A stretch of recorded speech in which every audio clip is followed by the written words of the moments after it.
I have had a number of clients who have had issues like this one.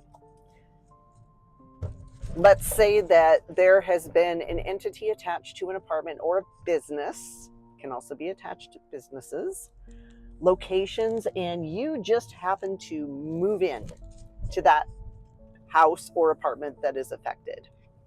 What would you start to notice?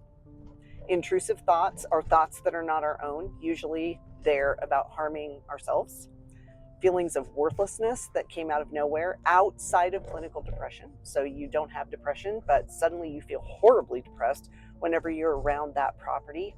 Thoughts that aren't yours that include harming other people, harming pets, harming children. These are always, always negative. The internal monologue that suddenly becomes, you're worthless, you contribute nothing to the world, no one loves you, you don't have friends. Things that someone you hate would tell you, not something that should be coming in your own voice. And I realize a lot of us struggle with self-worth. That's not what I'm talking about. If you already struggle with self-worth, whatever entity you're adjacent to, even temporarily, is going to increase that in you, make it way worse.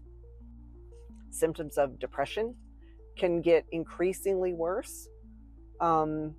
Physical pain, if you have chronic pain like I do, being in those locations can cause your pain to increase. Basically, think anything potentially or even remotely negative in your life is going to be amplified to the nth degree.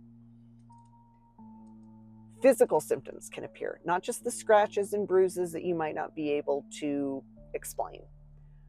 I'm talking about weird physical things that when you go to the doctor's like, yeah, we've worked up everything we can think of and we can't find anything wrong with you.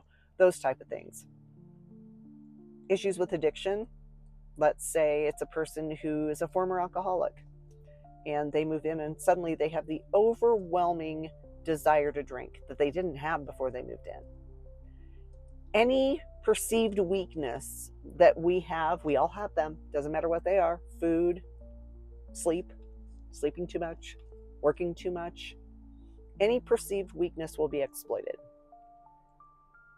And because those weaknesses already exist in us, maybe a little bit, we don't always pay attention when they start to ramp up. So again, self-awareness, always checking in with your surroundings. How am I feeling? Do I feel different now? What's going on with me? Listening to the people that love you because they might notice things before you do. All of this is fixable. I've rarely found a situation where we can't fix it. So yeah, don't lose hope. Everything's fixable.